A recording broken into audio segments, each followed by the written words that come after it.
Oke, kita lanjut lagi teman-teman ya mengenai tema leadership.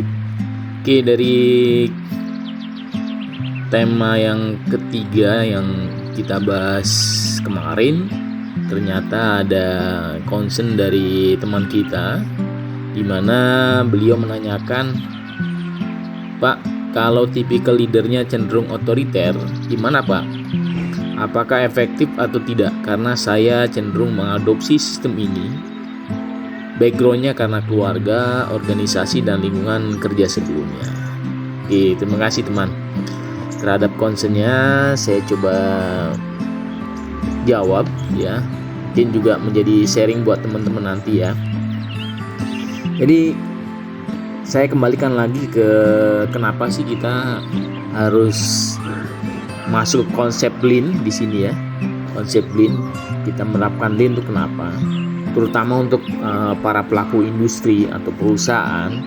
Jadi kalau kita lihat ya, perkembangan terakhir sekarang di mana para pemain industri mulai kesulitan bersaing di pasar global, sehingga lean konsep ini hadir memberikan kesuksesan untuk mereka dengan meningkatkan daya saing serta kepuasan pelanggan. Oke, pertanyaannya kok bagaimana bisa seperti itu ya? Seperti yang kita ketahui, mungkin teman-teman lebih banyak concern bahwa memang lean manufacturing atau lean konsep ini bekerja dengan memangkas dan meminimalkan aktivitas kerja yang tidak bernilai atau non-added value saat proses sedang berjalan. Tapi kalau kita gali lagi lebih dalam, seperti yang saya jelaskan di tema sebelumnya, di mana kita harus mendevelop orang di sana. Kenapa kita harus mendevelop? Nah, saya akan jelaskan satu persatu di sini. Salah satu kenapa kita harus mendevelop, sehingga sangat bertolak belakang kalau kita misalnya menerapkan konsep leader yang otoriter atau diktator ya. Oke, kita lihat beberapa pertimbangan kenapa kita menerapkan konsep lean dalam aktivitas kita atau dalam kegiatan pekerjaan dengan tim kita. Pertama, ya mungkin kalau secara umum kita tahunya bahwa lean itu untuk merampingkan proses dari suatu aktivitas gitu ya. Jadi dengan menerapkan lean memungkinkan bisa merampingkan prosesnya di seluruh bagian ya, baik dari mulai end to end seperti itu ya. Kemudian juga akan menghasilkan efisiensi yang dapat kita lakukan dan membuat pekerjaan lebih maksimal, sehingga impact-nya tentunya akan mengurangi biaya produksi ya, dan juga akan mempercepat proses sampai ke customer untuk produk atau service yang dibuatnya seperti itu ya. Kedua juga dengan menerapkan lean itu bisa menghilangkan waste atau pemborosan ya, seperti itu. Nah, untuk yang pemborosan atau waste ini akan kita bahas di tema-tema berikutnya. Saya akan coba fokus terkait pertanyaan dari teman kita. Kalau saya baca tadi itu bagaimana sih, apakah sistem otoriter tetap dapat dijalani proses lean?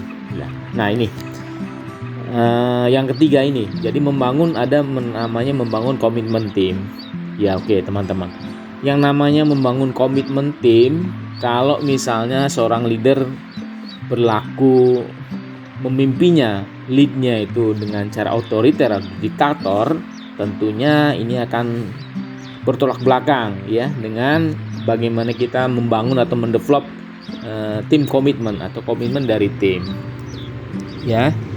Nah, teman-teman harus menyadari ya bahwa dengan perubahan persaingannya sangat begitu cepat gitu ya. Nah, seperti saya jelaskan di sebelumnya, memang fokus kita ini harus ke tim kita, orang-orang yang ada di dalam timnya ya, fokus terutama untuk pengembangan atau developmentnya.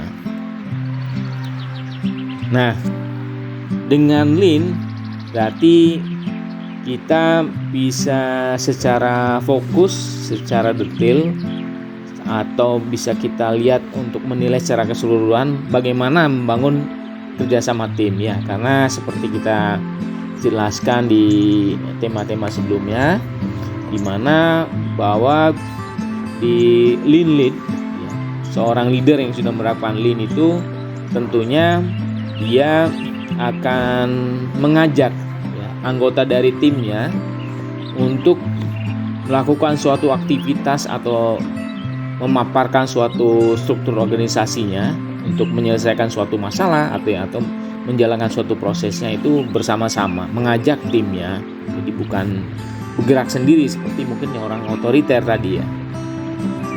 Mengajak mereka dengan harapan semua orang punya kontribusi, ya, mempunyai added value dan juga mempunyai rasa tanggung jawab atau responsibility dalamnya. Dan tentunya dengan Lean ini kita berusaha untuk menciptakan bahwa masing-masing anggota dari tim itu mempunyai sisi leadership juga, seperti itu ya. Jadi memang tujuannya kenapa kita menerapkan Lean, karena kita ingin membangun komitmen dari tim kita, seperti itu ya.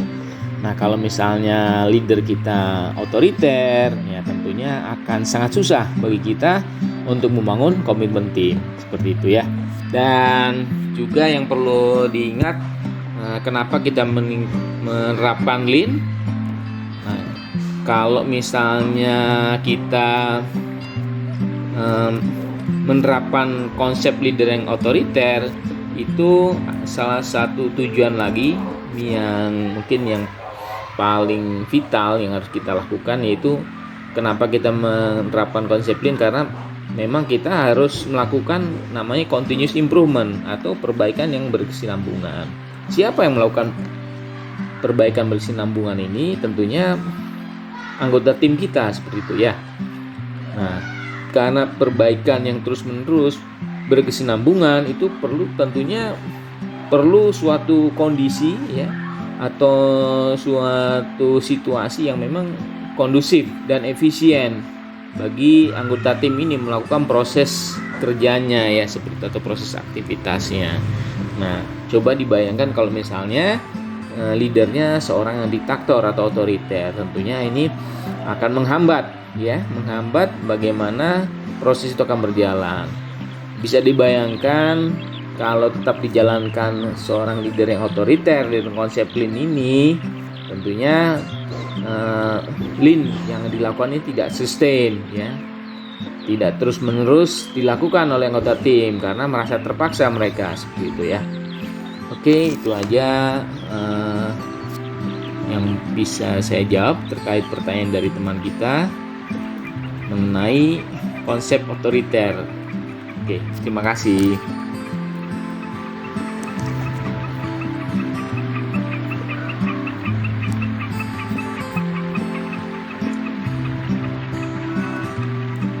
Oke, kita lanjut lagi teman-teman ya mengenai tema leadership. Oke, dari